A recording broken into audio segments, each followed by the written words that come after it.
নমস্কার বন্ধুরা, শীতকাল তো পড়েই গেছে আর শীতকাল মানেই পিকনিক। তাই আমরা সব দলবল নিয়ে চলে আসলাম পিকনিক করবো বলে গাছের নিচে। আর এই যে পিকনিকের আজকে হবে বিরিয়ানি, ডিম বিরিয়ানি। আমি তো রান্না টান্না করতে পারি না, তাই আমি রান্না করছিও না। এই যে বোন বোন খুব সুন্দর রান্না করতে পারে, বোন, দিদি আর ভাইপো, ওর নাম জয়। ওরা মিলে সবাই পিকনিক করছে আর আমরা খাবো। আমি আর জিৎ খাবো। আর আমি আর জিৎ বসে আছি, কোনো কাজ নেই বলে। আমরা ভাবছি কখন হবে রান্না।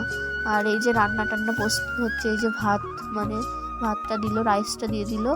আর রাইসটা দেওয়ার পরে দিয়ে দিচ্ছে হচ্ছে বেস্তা, পেঁয়াজ ভাজা বলতে গেলে, এক কথায় পেঁয়াজ ভাজা। আর তারপরে দিয়ে দিল গ্রেভি, ডিমের ঝোলের যে গ্রেভিটা দিয়ে দিল। আর এই যে ডিম দিচ্ছে। আর এরা কত কষ্ট করছে, আর আমি বসে বসে ভিডিও বানাচ্ছি, তোমাদেরকে দেখাচ্ছি। আর তা একটা লাইক করে দিও তোমরা আমার ভিডিওটাকে, আমার পাশে থেকো। আর এই যে আলু টালু দিয়ে দিচ্ছে। আমার তো খুবই ভালো লাগছে আজকে প্রথম পিকনিক, এই ডিসেম্বর মাসের প্রথম পিকনিক, শীতের প্রথম পিকনিক। খুব মজা করলাম আমরা এই পিকনিকটাকে। আর এই যে গোলাপ জল, আতর এইসব দিচ্ছি, মিঠা আতর। এইসব না দিলে নাকি বিরিয়ানি হয় না, ভালো হয় না। আমার তো খুবই ভালো লাগে বিরিয়ানি খেতে।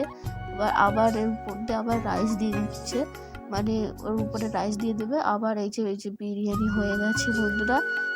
এবারটা আমরা সবাই খেতে বসে গেছি। প্রথমে দিয়ে দিল ডিম, আর তারপরে সব কিছু দিয়ে দিল। আর আমার তো সত্যি কথা বলতে খুবই সুন্দর হয়েছে। এটা নাকি বাড়ির চালের বিরিয়ানি, কিন্তু বোঝা যাচ্ছে না। খুবই সুন্দর হয়েছে। Tata friend.